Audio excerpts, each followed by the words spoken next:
Now back to 4029 News on the Record. Early Friday, October 13th, we learned a legislative audit is happening related to the governor's office. A legislative committee voted in favor of doing the audit. It'll cover three things, including the purchase of a $19,000 podium, which the state was later reimbursed for with private funds. The audit will also look at what was purchased after the June 1st, 2022, since a new Arkansas law restricts many records since that time from public viewing. And the auditors will be tasked with making recommendations on how to let the public know the results of its audits. We'll be tracking all of that for you.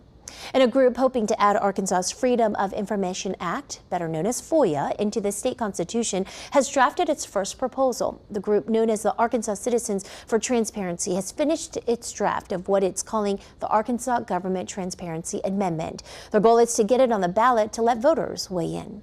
This comes after Governor Sarah Huckabee Sanders signed into law new exceptions to Arkansas's Freedom of Information Act during a special legislative session. The law that was passed restricts certain records related to the security of the governor, other state officials, members of the General Assembly, Supreme Court justices, and appeals court justices. This narrowed bill came days after the debate over more expansive bills to restrict the Arkansas Freedom of Information Act. One of the authors of the bill is Little Rock attorney David Couch.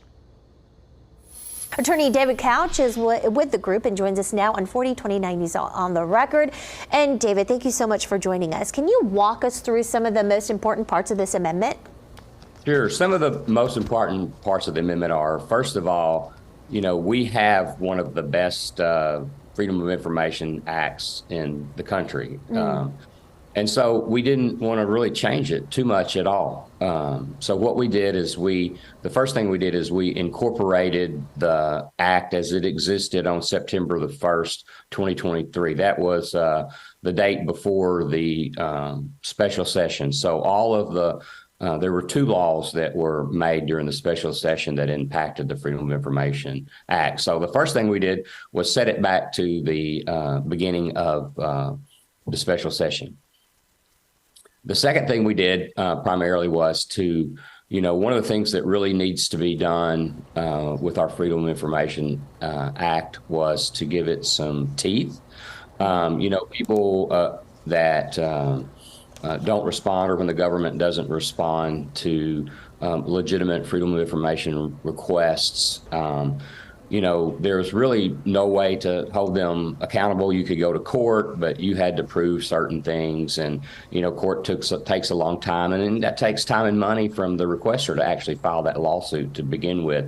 So what we did, we put a provision in there that one, waive sovereign immunity for the state. That's a big issue that exists in our courts now. Can you even sue the state of Arkansas in its own courts?